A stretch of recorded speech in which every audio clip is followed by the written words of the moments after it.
नमस्कार प्यारे बच्चों, आप सभी का डिस्कवरी स्टडी सर्किल में स्वागत है। इकोनॉमिक्स की दूसरी क्लास है। इससे पहले वाली क्लास में अर्थव्यवस्था का सामान्य परिचय दिया था। क्या होती है अर्थव्यवस्था, एसडीआई क्या होता है, एसडीआर क्या होता है। और आज के टॉपिक हैं, आज क्लास का टॉपिक है व्यष्टि अर्थशास्त्र, समष्टि अर्थशास्त्र, अदृश्य हाथ और महत्वपूर्ण तथ्य। इकोनॉमिक्स में टॉपिक वाइज आप पढ़िए। मैं हर टॉपिक को आपको क्लियर से बताऊंगा, पहले कहानी की तरह, फिर उसको बोर्ड पर लिखूंगा, फिर उसको आप अपने नोटबुक में लिख लीजिएगा, एक दो बार उसको रिवाइज कर लीजिएगा। डायरेक्ट इन्हीं से क्वेश्चन आपको मिलेंगे, ठीक है। इकोनॉमिक्स से आपके एग्जाम में बहुत हार्ड क्वेश्चन नहीं आने वाले हैं, जैसे कि पीजीटी का पेपर हो, कोई टीचर का पेपर हो जिसमें इकोनॉमिक्स अलग विषय हो, विशेष, ऐसा नहीं आना है। सामान्य जानकारी वाले क्वेश्चन आने हैं। सबसे अच्छी बात इकोनॉमिक्स की ये है। लेकिन अगर आपको सब शब्दावली की जानकारी हो, टर्मिनोलॉजी जो है इकोनॉमिक्स की, वो थोड़ी सी हार्ड होती है। खैर, अर्थव्यवस्था की दूसरी क्लास है हमारी, सेकंड क्लास है अर्थव्यवस्था की। आज के टॉपिक व्यष्टि अर्थशास्त्र, समष्टि अर्थशास्त्र, अदृश्य हाथ और महत्वपूर्ण तथ्यों में हम देखेंगे कि अर्थशास्त्र के जन्मदाता कौन है, अर्थशास्त्र की जननी कौन है, आधुनिक अर्थशास्त्र के जन्मदाता कौन है, व्यष्टि अर्थशास्त्र के जन्मदाता कौन है और समष्टि अर्थशास्त्र के जन्मदाता कौन है, कल्याणकारी अर्थशास्त्र के जन्मदाता कौन है। सब लोग जानते हैं कि अर्थशास्त्र के जन्मदाता एडम स्मिथ है, लेकिन वो क्यों है वो भी मैं बताऊंगा आपको महत्वपूर्ण तथ्यों में। आधुनिक अर्थशास्त्र के जन्मदाता कोई और है, कल्याणकारी अर्थशास्त्र के जन्मदाता कोई और है, ठीक ना। तो ये क्यों है, ये सब बातें महत्वपूर्ण तथ्यों में चलेगी। करते हैं स्टार्ट क्लास व्यष्टि अर्थशास्त्र से। देखिए, नाम है व्यष्टि। व्यष्टि का मतलब होता है, ध्यान रखिएगा, व्यष्टि अर्थव्यवस्था की बात नहीं कर रहा मैं, अर्थशास्त्र की बात कर रहा हूं, क्योंकि अर्थव्यवस्था का सैद्धांतिक पक्ष जो होता है वही अर्थशास्त्र होता है। व्यष्टि का मतलब होता है सूक्ष्म, छोटा, सूक्ष्म यानी छोटा। अर्थशास्त्र आप जानते हैं, माइक्रो इकोनॉमिक्स बोलते हैं ना, माइक्रोस्कोप सुना होगा आपने, माइक्रोस्कोप जिससे हम छोटी छोटी चीजें देखते हैं, है ना। वो देखोगा आपने, कोई जैसे लैब में होता है, वो ब्लड के सैंपल ऐसे चेक करते हैं, तो माइक्रोस्कोप होता है, वो छोटी छोटी चीजों को देखता है। हमारा पूरा शरीर समष्टि है, पूरा शरीर समष्टि है, समग्र है, सकल है, ग्रोस है। पर इसके अंदर जो अंग हैं, 79 टाइप्स के अंग है बॉडी के अंदर। हार्ट है, फेफड़े हैं, आपके सेल्स हैं, ये सब चीजें हैं। तो ये व्यष्टि हो गया, बात समझिए ना, ये व्यष्टि हो गया। और पूरा शरीर क्या हो गया हमारा, समष्टि हो गया। यानी जब हम योग को अलग अलग टुकड़ों में बांट देते हैं, छोटी छोटी चीजों में बांट देते हैं, तो उसे व्यष्टि बोलते हैं। और जब हम उसको सकल में एक योग जोड़ देते हैं, उसको योग कर देते हैं, तो उसे हम समष्टि बोलते हैं। समष्टि और व्यष्टि ये दोनों थोड़ा हार्ड वर्ड है, ठीक ना। बस इसे सूक्ष्म कह लो, छोटा कह लो। समष्टि को समग्र कहते हैं या बड़ा या व्यापक कहते हैं, ठीक। व्यष्टि अर्थशास्त्र का मतलब क्या होता है, व्यष्टि अर्थशास्त्र का मतलब होता है जब हम किसी अर्थव्यवस्था में उसकी अलग अलग इकाइयों का अलग अलग अध्ययन करते हैं। जैसे अगर हम बात करें समष्टि की, दोनों को तुलनात्मक रूप से पढ़ेंगे तब ज्यादा समझ में आएगा। समष्टि का मतलब होता है सकल या समग्र, सारा, ग्रोस बोलते हैं। अब समष्टि का मतलब है समग्र। जैसे मान लिया हमको देखना है कि भारत में कृषि उत्पाद कितना हुआ, हम कृषि उत्पाद देखेंगे, पूरा कृषि उत्पादन देखेंगे। हम देखेंगे भारत में जो उद्योग हैं, जो उद्योग धंधे हैं, वो पूरा औद्योगिक इंडस्ट्री किस तरीके से काम कर रही है, उस इंडस्ट्री में वो इंडस्ट्री क्या रोजगार पैदा कर रही है, या रोजगार पैदा नहीं कर रही हैं, या राष्ट्रीय आय है, राष्ट्रीय आय है, तो राष्ट्रीय आय के बहुत सारे कंपोनेंट्स होते हैं, तो राष्ट्रीय आय की समष्टि में। लेकिन जब उसके अलग अलग कंपोनेंट्स की बात करते हैं तो आता है व्यष्टि में। जैसे हम किसी फर्म, फर्म मतलब किसी कंपनी का, किसी एक विशेष उद्योग का, ये कृषि के अंतर्गत पशुपालन भी आ गया, आपका गन्ना उत्पादन भी आ गया, गेहूं उत्पादन भी आ गया, धान का उत्पादन भी आ गया, सब्जियां भी आ गई, बगीचे भी आ गए। अब हर एक का अध्ययन क्या होगा, अलग अलग होता है। गेहूं की परिस्थितियां अलग होंगी, उसके उत्पादन के लिए सरकार को अलग से प्रयास करना होता है, किसानों को अलग से प्रयास करना होता है। तो जब हम छोटे छोटे इकाइयों का अध्ययन करते हैं वही व्यष्टि होता है। अब जैसे हम कंपनी की बात करते हैं, किसी फर्म है, उद्योग है, इनकी बात हम जब करते हैं, फर्म का मतलब कोई कंपनी है जो जूता बनाती है। क्या बनाती है, जूता बनाती है। वो जूता भारत के पूरे उद्योगों का एक छोटा सा हिस्सा है।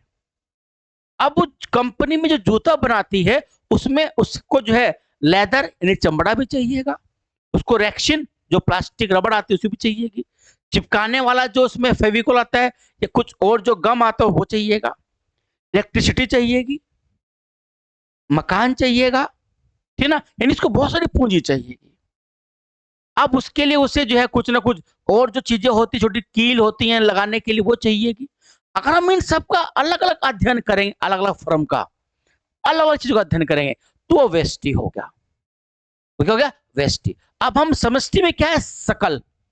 समष्टि के जन्मदाता जेन किन्स माने जाते हैं, जेम्स मेनार्ड किन्स। इन्होंने पहली बार कहा कि हमें किसी अर्थव्यवस्था को होलिस्टिक रूप में जब तक हम नहीं देखेंगे, हम अपनी अर्थव्यवस्था को प्रेरणादायक नहीं बना सकते। ठीक है, अब उसको हम आगे देखेंगे प्रेरणादायक क्या होता है। व्यष्टि अर्थशास्त्र छोटा होता है, इसमें हम फर्म का या किसी व्यक्तिगत फर्म का या किसी में ना, जैसे जूता बनाने की कंपनी की व्यक्तिगत फर्म होगी उसका अध्ययन करते हैं, हर इकाई का अलग अलग अध्ययन करते हैं। अब हम बोलते हैं भारत में उद्योग धंधे बहुत मजबूत हैं, भाई एक शब्द में खत्म होगी। लेकिन वो उद्योग धंधे तो हजारों लाखों इकाइयों से बने हुए हैं। उसमें जूते की फैक्ट्री भी है, उसमें जो है आपका लैपटॉप बनाने वाले भी हैं, उसमें ये माइक बनाने वाले भी हैं, उसमें अलग अलग चीजें, कारपेंटर भी है उसमें है, सब आगे इसमें। तो जब हम इनका अलग अलग स्टडी करते हैं, अब स्टडी अलग अलग क्यों करते हैं, वो इसलिए करते हैं ताकि हमारी अर्थव्यवस्था में हर स्तर पर सरकार ये देख सके कि कहां पर कितना रोजगार पैदा हो रहा है और किस उद्योग को किस वस्तु की कितनी आवश्यकता है। यही काम तो चीन ने किया है। चीन ने अपने घर घर में उद्योग लगवा दिए। उसने देखा कि भाई किस व्यक्ति, जो जो व्यक्ति होता है उसको क्या सुविधा चाहिए, उसने वो सब सुविधा वाली चीजों, छोटी छोटी चीज, चीन कोई बहुत बड़ा सामान नहीं बनाता है, छोटा सामान बनाता है। हमारे भगवान भी चीन से ही बनकर आते हैं। होली पर जो हम गुलाल लगाते हैं और जो पतंग उड़ाते हैं बसंत पंचमी पे, वो भी चीन से ही बनकर आता है। तो व्यष्टि अर्थशास्त्र का ये फायदा होता है कि हम व्यक्तिगत इकाइयों का, अलग अलग फर्मों का अलग अलग अध्ययन करने से हमें उनकी वस्तु स्थिति क्या है, वास्तव में उनको क्या सहायता देनी है, ये पता चलता है। ये मुद्रा योजना भारत सरकार की, तो मुद्रा योजना के तहत छोटे उद्योगों को, कि हमको पता है कि उनकी क्या समस्या है, हमने व्यष्टि के तहत उनका अध्ययन किया है, ये होता है। अब समष्टि में क्या है, जब हम कहीं बाहर बताना होता है हमको दुनिया में कि भारत में, भाई अगर हम ये थोड़ी बताएंगे कि भारत में तो भाई 1 लाख जोड़ी जूते बनते हैं और उसमें इतना ये लगता है, उसमें ये लगता है। हम बताएंगे भारत का समग्र राष्ट्रीय आय इतनी है।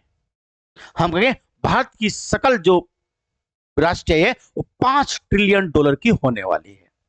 तो $5 ट्रिलियन जो हमारी जीडीपी है वो हमारी किसका पार्ट है, व्यष्टि का, समष्टि का?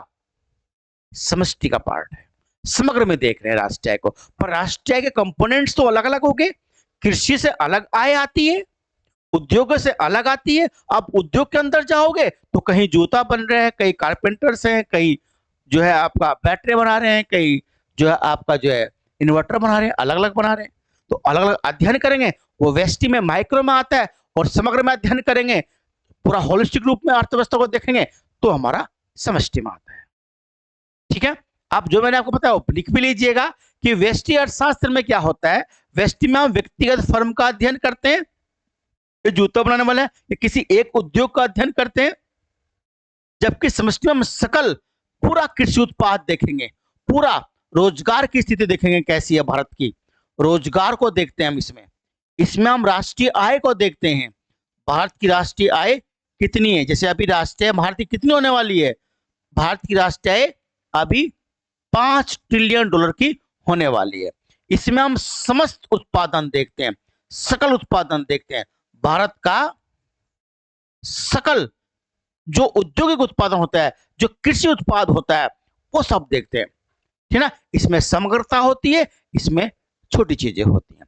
होता है ना, जैसे भाई आप, शरीर है हमारा, डॉक्टर साहब को जब आप दिखाने जाते हो तो बॉडी का चेकअप करता है पहले आपकी, है ना। जब वो बॉडी का चेकअप करते हैं तो उसके साथ साथ क्या करते हैं, वो लीवर को भी देखते हैं, आपके फेफड़े भी देखते हैं, आपकी किडनी भी देखते हैं, सब है। तो जब हम अलग अलग अंगों का अध्ययन करते हैं, वो वेस्टी होता है।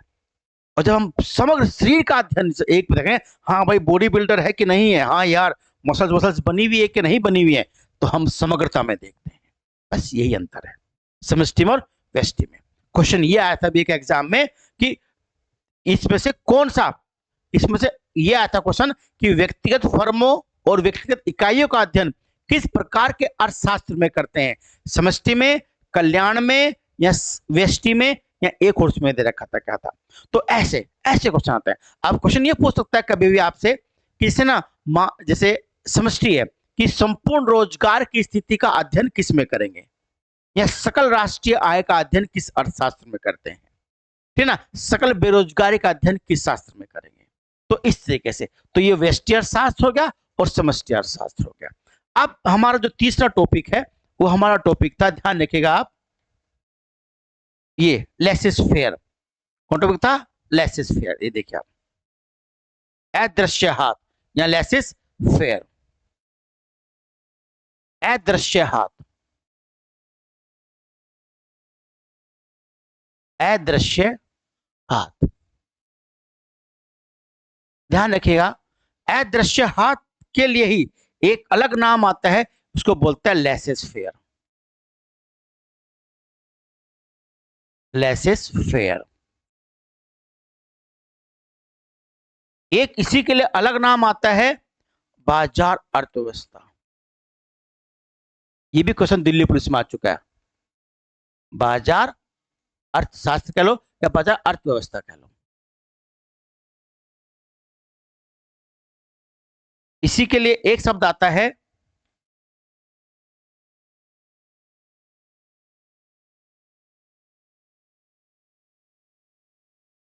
हस्तक्षेप।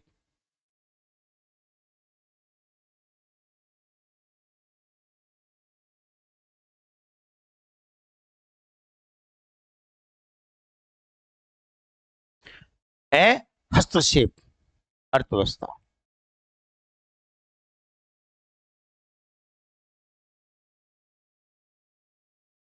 इसी के लिए और नाम आता है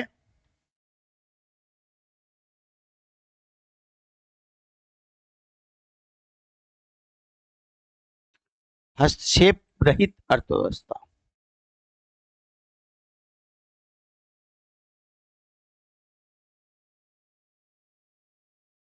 ये सब इसी के नाम है, और इसी का जो सकल नाम है, इसी का जो सब मिला के जो नाम पड़ गया है, उसे हम बोलते हैं प्यारे बच्चों पूंजीवादी अर्थव्यवस्था।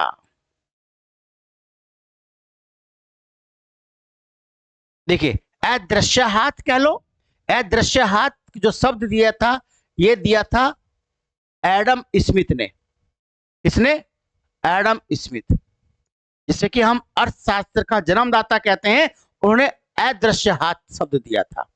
लेसेस फेयर जो दिया था वो एंटोनियो, एंटोनियो सेरा, एंटोनियो, एंटोनियो इटली का था ये, एंटोनियो सेरा। इसने लेसिस फेयर दिया था। ये कहां का था? ये इटली का था। और एंड लेसिस फेयर जो शब्द है ये फ्रेंच का शब्द है, फ्रेंच भाषा का। इसका मतलब होता है हमें अकेला छोड़ दो।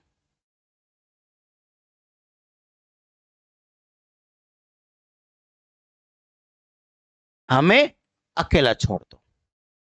देखिए कितने महत्वपूर्ण फैक्ट मैंने आपको बता दिए हैं। अदृश्य हाथ एडम स्मिथ ने दिया था। इसी को लेसिस फेयर किसने कहा? एंटोनियो सेरा, पहला व्यक्ति जिसने इस शब्द का प्रयोग किया था। उसके बाद ये जो शब्द है ये फ्रेंच भाषा यानी फ्रांस का शब्द है। इसका मतलब होता है हमें अकेला छोड़ दो। इसी को बाजार अर्थव्यवस्था, इसी को हस्तक्षेप अर्थव्यवस्था या हस्तक्षेप रहित अर्थव्यवस्था ये कहते हैं, और इसी को बोलते हैं पूंजीवादी अर्थव्यवस्था। होता क्या है ये देखिए आप। एडम स्मिथ आप जानते हैं अर्थशास्त्र के जनक माने जाते हैं। 1776 में 1776 में इनकी बुक थी द वेल्थ ऑफ नेशन। कौन सी बुक प्यारे बच्चों? द वेल्थ ऑफ नेशन इनकी बुक थी। उस बुक को अर्थशास्त्र की पहली बुक माना जाता है। ऐसा क्यों है? एडम स्मिथ अर्थशास्त्र के जन्मदाता क्यों है? क्या उससे पहले अर्थशास्त्र नहीं था? था। अर्थशास्त्र नाम की तो पुस्तक भारत में चाणक्य ने बहुत पहले लिख दी थी।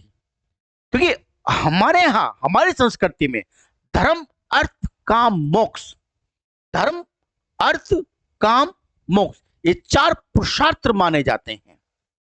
और इनमें सबसे इंपॉर्टेंट अर्थ होता है। अर्थ मतलब होता है धन, कि धन के बिना धर्म संभव नहीं, धर्म के बिना होता ना अर्थ, धर्म अर्थ काम संभव नहीं और मोक्ष भी संभव नहीं है।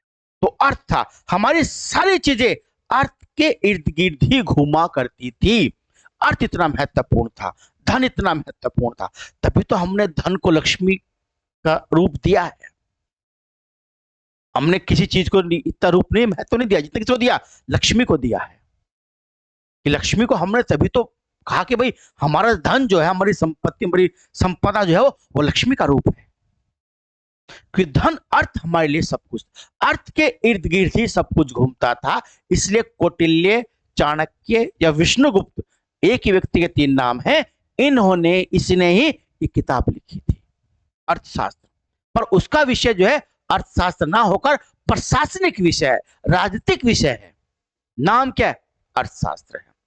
उस समय तक अर्थ को यानी अर्थशास्त्र को सामाजिक विज्ञान का ही विषय माना जाता था। वो समाज से जुड़ा हुआ विषय था, वो अलग विषय नहीं था।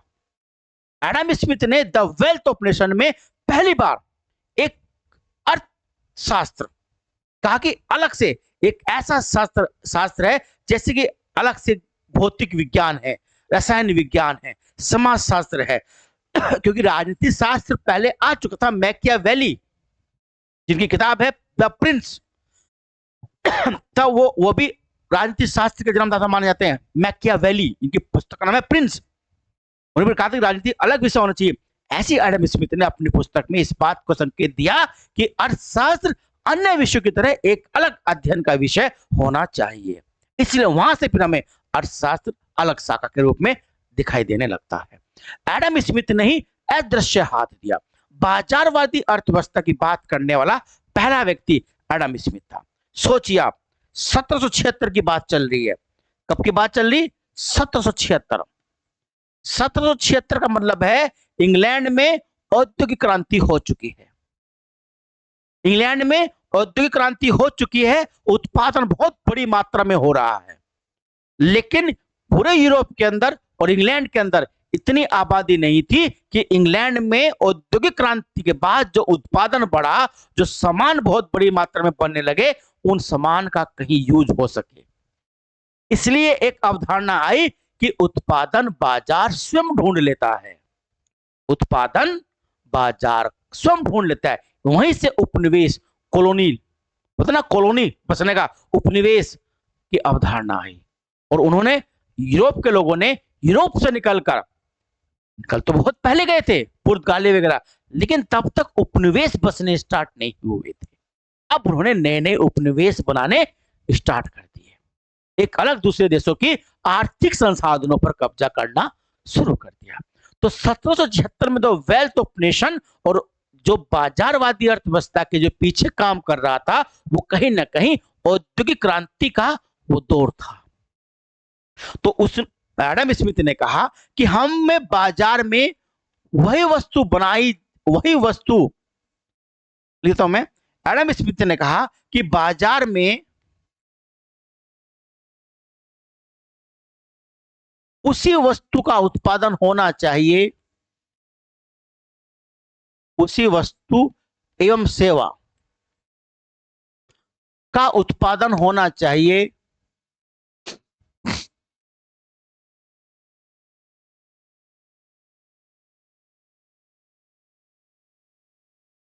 होना चाहिए जिसकी उपभोक्ता मांग करे, जिसकी मांग उपभोक्ता करे, यानी कंज्यूमर, उपभोक्ता, उपभोक्ता जिसकी मांग कर रहा है, वही कंज्यूमर जिसकी मांग कर रहा है, उपभोक्ता जिसकी मांग कर रहा है, हमें वही वस्तु का उत्पादन करना चाहिए। ये किसने कहा? ये एडम स्मिथ ने कहा कि हमें बाजार में हस्तक्षेप नहीं करना चाहिए, क्योंकि उससे पहले क्या हो रहा था, एडम स्मिथ से पहले क्या था कि एडम स्मिथ से पहले राजा ही सारी अर्थव्यवस्था को कंट्रोल करते थे। क्या उत्पादन होना है, क्या उत्पादन नहीं होना है, कितना उत्पादन होना है, क्या सामान बनना है, क्या नहीं बनना है, सब राजा और उसके अधिकारी तय करते थे। एडम स्मिथ ने कहा कि नहीं, हमें उन वस्तुओं का उत्पादन करना चाहिए जिसकी मांग कौन करता है? उपभोक्ता करता है, कंज्यूमर करता है, और राजा को कम से कम हस्तक्षेप इन उद्योगों में करना चाहिए। अब जब हस्तक्षेप कम से कम होगा तो निजी लाभ की अवधारणा क्या होगी? ज्यादा होगी। अब राजा कहेगा भाई जो मर्जी है वो उत्पादन करो। अब निजी उत्पादक जो होगा उसे पता चला कि भाई लोग तो जो है आजकल मतलब कुछ इस तरह के कपड़े पहनना चाह रहे हैं जिसमें बोलते ना गर्म कपड़े की मांग ज्यादा हो रही है, तो कंपनी क्या होंगी? गर्म कपड़े बनाएगी। जब वो गर्म कपड़े बनाना शुरू कर देगी तो लाभांश क्या कमाएगी? वो ज्यादा कमाएगी, क्योंकि डिमांड उपभोक्ताओं की ज्यादा है। तो जिसकी मांग ज्यादा होगी वो उत्पादन भी ज्यादा होगा, उत्पादन ज्यादा होगा तो उद्योगों को लाभ क्या होगा? ज्यादा होगा। तो निजी लाभ, ताकि जब लाभ निजी होगा, लाभ निजी होगा तो उद्योगों को फायदा होगा। और जब हर उद्योगपति अपने निजी लाभ के लिए काम करेगा तो धीरे धीरे पूरी अर्थव्यवस्था लाभ की स्थिति में आ जाएगी। थोड़ा सुन लीजिए, एडम स्मिथ ने कहा कि राजा और किसी को भी, यानी राज्य को, वस्तुओं और सेवाओं के उत्पादन में हस्तक्षेप नहीं करना चाहिए, हस्तक्षेप रहित होना चाहिए। कारण क्या होगा कि जो उद्योगपति है वो अधिक लाभ कमाएगा। जब एक उद्योगपति अधिक लाभ कमाएगा तो दूसरे उद्योगपति भी अपना लाभ अधिकतम करने के लिए ज्यादा उत्पादन करेंगे। उत्पादन ज्यादा करेंगे, सब उद्योगपति लाभ कमाएंगे, तो धीरे धीरे पूरी अर्थव्यवस्था क्या हो जाएगी? लाभ की स्थिति में आ जाएगी। जब अर्थव्यवस्था लाभ की स्थिति में आ जाएगी तो राजाओं को टैक्स भी क्या मिलेगा? ज्यादा मिलेगा, और आर्थिक स्थिति भी क्या होगी? अच्छी हो जाएगी। ये सब बातें एडम स्मिथ ने कही, और इन्हीं सब बातों को लेकर हम लोग जो है ये कहते हैं अदृश्य हाथ कह लो, यानी हमें अकेला छोड़ दो। उद्योगपति क्या बोलते हैं कि हमें अकेला छोड़ दो, हम इसे ही करेंगे। भारत के संदर्भ में अगर समझें तो भारत में 1991 तक, 1991 तक सब कुछ सरकार तय करती थी, कीमतें भी सरकार तय करती थी। कौन सा उद्योग कितने जूते बनाएगा, कितने कपड़े बनाएगा, ये सब सरकार तय करती थी। और आपको पता भी होगा पेट्रोल और डीजल की कीमतें भी पहले सरकार तय करती थी, ठीक ना। अब बाजार तय करता है, सरकार तय नहीं करती। अब 1991 में भारत में एलपीजी सिस्टम आपने पढ़ा होगा।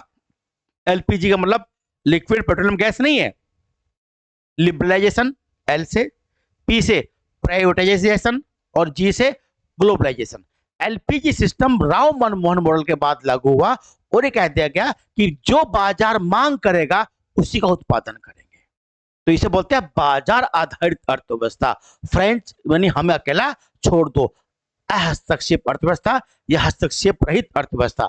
जिस अर्थव्यवस्था में राज्य कम से कम हस्तक्षेप करेगा वो अर्थव्यवस्था उतनी ही ज्यादा पूंजीवादी कहलाएगी। और आपको पता भी होगा हमारे देश के अंदर भी वर्तमान में यही स्थिति चल रही है कि सरकार किसी मामले में हस्तक्षेप नहीं करती।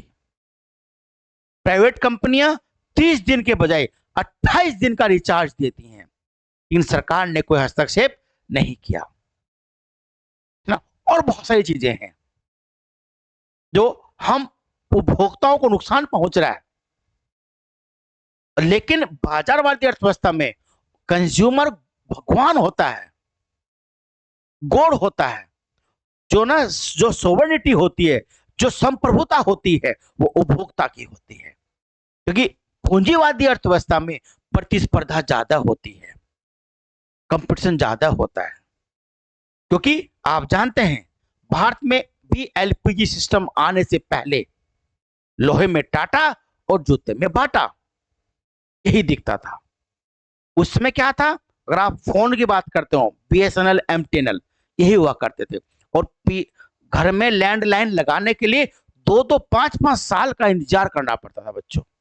5-5 साल बाद आपका नंबर आता था। और 2001 की बात मैं आपको बता रहा हूं, मैं इलाहाबाद में रहता था, मैंने खुद बीएसएनएल का 2000 रुपए का सिम खरीदा था लाइन में लग के, सोचिए आप। और जब इनकमिंग के भी पैसे थे, आउटगोइंग तो थे, इनकमिंग के भी थे, और आपने कहीं कॉल की और किसने उठा ली, 3.5 रुपए एकदम कट जाता था। उसके बाद धीरे धीरे दूसरी कंपनी आनी शुरू होगी। बीएसएनएल के बाद हच आया, पहले एसएसआर था, फिर हच बना, फिर वोडाफोन बना, जियो आ गई, यूनिनोर आया था, एयरटेल है, आइडिया है, तमाम कंपनियां आ गई, कॉल सस्ती होती चली गई। प्रतिस्पर्धा होगी, हर चीज प्रतिस्पर्धा है, लेकिन ये प्रतिस्पर्धा हेल्थी होनी चाहिए, यानी स्वस्थ प्रतिस्पर्धा होनी चाहिए, पॉजिटिव होनी चाहिए। लेकिन क्या है कि सब कंपनी ने मिलकर एक बना लिया है कि हम तो 28 दिन का ही रिचार्ज करेंगे, 30 दिन नहीं देंगे। यहां पर उपभोक्ताओं को पूंजीवादी अर्थव्यवस्था में नुकसान होता है। तो पूंजीवादी अच्छा भी है कि जब तक किसी उद्योगपति को खुद के लाभ का, निजी लाभ कमाने के लिए प्रेरित नहीं होने का, वो काम नहीं करने का। जो निजी लाभ के लिए काम करेगा तभी तो वो आगे बढ़ने का प्रयास करेगा। तो पूंजीवादी अर्थव्यवस्था लगती अच्छी है भी। दुनिया के अधिकतर देश इसी तरफ बढ़ रहे हैं, पूंजीवाद की तरफ। लेकिन कहीं कहीं मैंने कहा ना, हस्तक्षेप जितना अधिक होगा पूंजीवादी अर्थव्यवस्था उतनी अधिक होगी।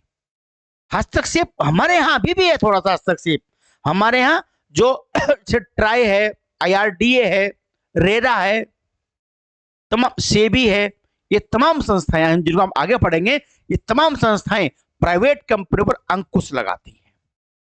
तो हमारे यहां हस्तक्षेप अभी भी है, इसलिए हम पूरी तरह पूंजीवादी अर्थव्यवस्था नहीं है कि हम संविधान से ही समाजवादी राष्ट्र हैं, ठीक ना। तो हम पूंजीवादी अर्थव्यवस्था भी पूरी तरीके से पूंजीवादी नहीं है, जैसे कि अमेरिका है। तो हमारा झुकाव पूंजीवाद की तरफ ही है, भले हम मिश्रित अर्थव्यवस्था हो, निजी और सार्वजनिक दोनों हो हमारे यहाँ, पर मेनली क्या है, हमारा झुकाव पूंजीवाद की ओर है। तो हस्तक्षेप का मतलब समझ गए होंगे। अदृश्य हाथ का मतलब होता है जो दिखाई ना दे और फिर भी अर्थव्यवस्था चलती रहे, काम लगातार करती रहे, उसे बोलते हैं अदृश्य हाथ, इनविजिबल हैंड। मतलब कोई इसमें हस्तक्षेप नहीं करेगा। पहले क्या था, एडम स्मिथ से पहले राजा को यह लगता था कि सब कुछ तो तू ही है, तेरे बिना अर्थव्यवस्था चलेगी ही नहीं।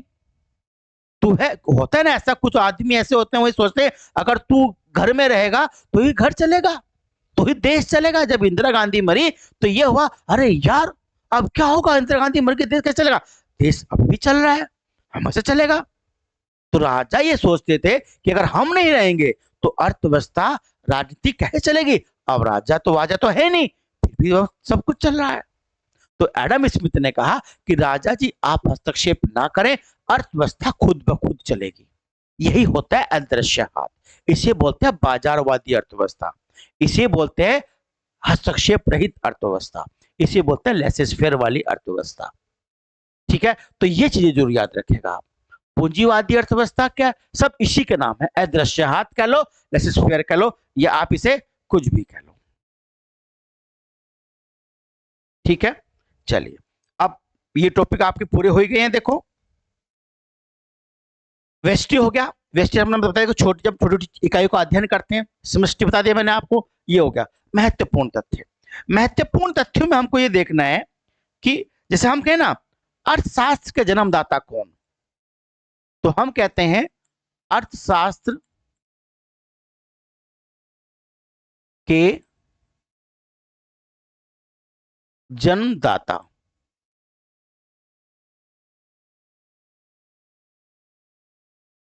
दूसरा, आधुनिक अर्थशास्त्र के जन्मदाता।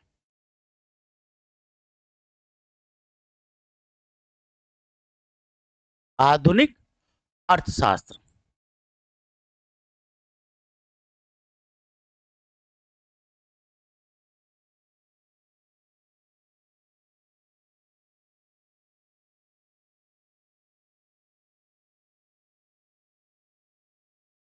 व्यष्टि अर्थशास्त्र के जन्मदाता।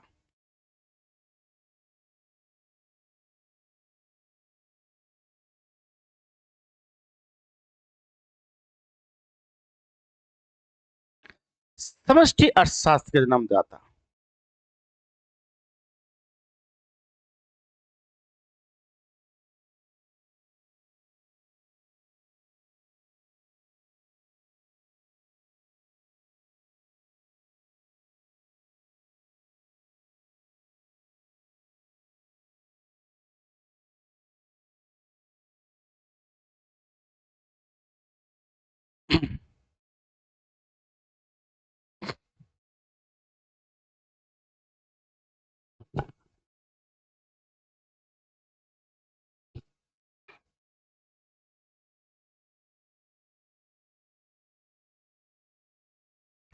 अर्थशास्त्र की जननी,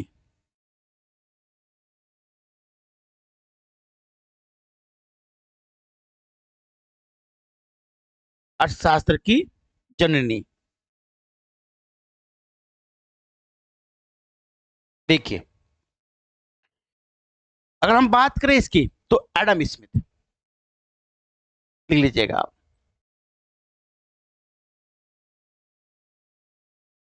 हम बात करें आधुनिक अर्थशास्त्र का जन्मदाता तो वह पॉल सैमुएल्सन।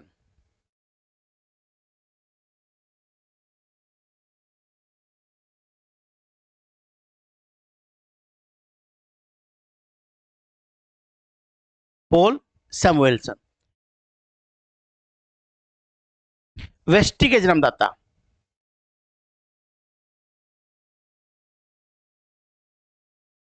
Alfred Marshall.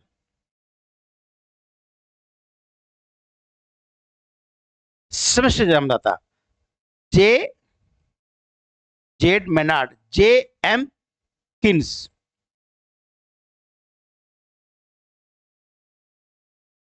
ये रॉबिन्सन है, जॉन रॉबिन्सन।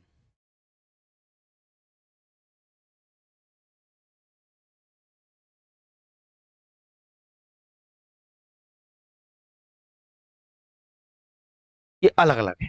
जे M Keynes, Alfred Marshall, Paul Samuelson, Adam Smith, ये सब अलग अलग जन्मदाता हैं धन का अर्थशास्त्र के। ठीक, अगर हम बात करें, ये सब आपको लिखे होने चाहिए आपकी कॉपी में, लिख लेना आप सब इनको। अगर हम बात करें भारत में,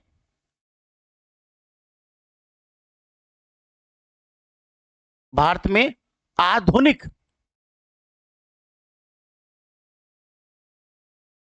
अर्थशास्त्र के जन्मदाता,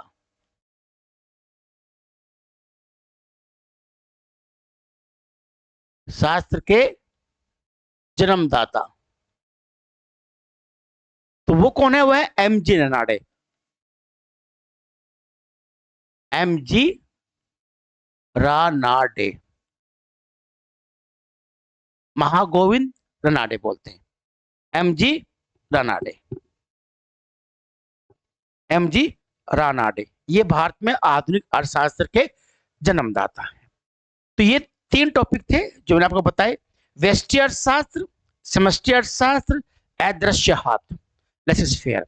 लेसिस फेयर वाला क्वेश्चन दिल्ली पुलिस में एक पेपर में आया था। ये था क्वेश्चन उसमें कि बाजारवादी अर्थव्यवस्था के लिए एक शब्द कौन सा आता है, लेसिस फेयर, याद रखेगा। यानी आप समझिए कि हस्तक्षेप रहित, राज्य हस्तक्षेप नहीं करेगा। जिन अर्थव्यवस्थाओं में राज्य हस्तक्षेप करता है उन्हें समाजवादी अर्थव्यवस्था कहते हैं या साम्यवादी अर्थव्यवस्था कहते हैं। यानी जिन अर्थव्यवस्थाओं में राज्य हस्तक्षेप करता है उसे समाजवादी, जैसे चीन है, रूस है, क्यूबा है।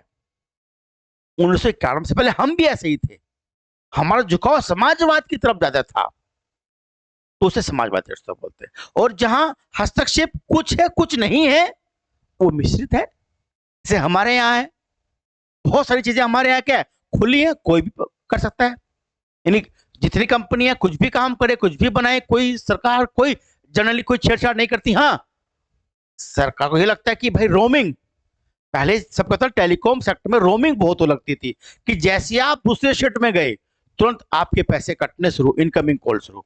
तो ट्राई, TRAI, मतलब ट्राई संस्था, telecom, TRAI, telecom regulatory authority of India, ये सारी की सारी टेलीकॉम सेक्टर को देखती है। एक है SEBI, security exchange board of India, ये पूरी शेयर मार्केट को देखती है।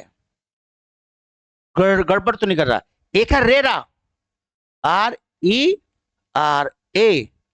Real estate regulatory authority. Real estate मतलब जो बिल्डिंग बनाते हैं बिल्डर्स, वो देखते हैं, उसको रेरा बोलते हैं।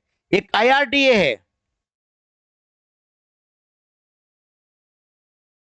Insurance regulatory and development authority, insurance regulatory and development authority. ये जो इंश्योरेंस, जैसे बजाज अलायंस इंश्योरेंस करती है, HDFC करता है, स्टार हेल्थ करती है, LIC करता है, सब संस्थाएं करते हैं ना, उन सबके ऊपर ये निगरानी रखता है।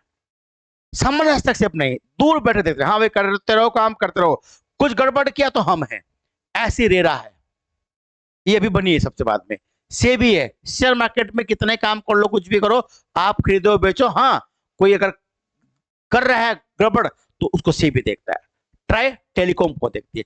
तो ये ऐसे तमाम संस्थान हैं जो हमारे यहाँ हस्तक्षेप करते हैं, इसलिए हम पूरी तरीके से पूंजीवादी नहीं हैं, हम लोग मिश्रित में आ जाते हैं। ठीक है, अमेरिका में इस तरह की संस्थाएं काम नहीं करती, वो सब कुछ बाजार के हवाले है। तो उम्मीद करता हूं बहुत कुछ आपको सीखने को मिला होगा। अब जो हमारे चैप्टर था पहले खत्म हो चुका है, ठीक, इस पर कुछ बेस्ड क्वेश्चन है वो भी मैं आपको कराऊंगा कुछ समय के बाद। और आप जो है आज क्लास यहीं तक है। अब जो नेक्स्ट क्लास हमारी होगी उसका टॉपिक होगा अर्थव्यवस्था के प्रकार। अर्थव्यवस्था कितने प्रकार की होती है, समाजवादी अर्थव्यवस्था क्या होती है, पूंजीवादी अर्थव्यवस्था क्या होती है, मिश्रित अर्थव्यवस्था क्या होती है, कौन से देश समाजवादी हैं, कौन से पूंजीवादी हैं, कौन से मिश्रित है, ये देखना है हमको। एक टॉपिक हमारा ये रहेगा। और अर्थव्यवस्था के क्षेत्र रहेंगे, प्राथमिक क्षेत्र, द्वितीयक क्षेत्र, तृतीयक, चतुर्थ और पंचम, जो अलग अलग क्षेत्र हैं हमारे अर्थव्यवस्था के, एक टॉपिक रहेंगे। तो 2 टॉपिक पढ़ेंगे हम नेक्स्ट क्लास में। एक टॉपिक होगा हमारा अर्थव्यवस्था के प्रकार, इसमें समाजवादी, पूंजीवादी और मिश्रित अर्थव्यवस्था पढ़ेंगे। और दूसरा हमारा टॉपिक होगा अर्थव्यवस्था के क्षेत्र। ये सब टॉपिकों से क्वेश्चन आपके एग्जाम में आते हैं। तब तक के लिए जय हिंद, नमस्कार, वंदे मातरम।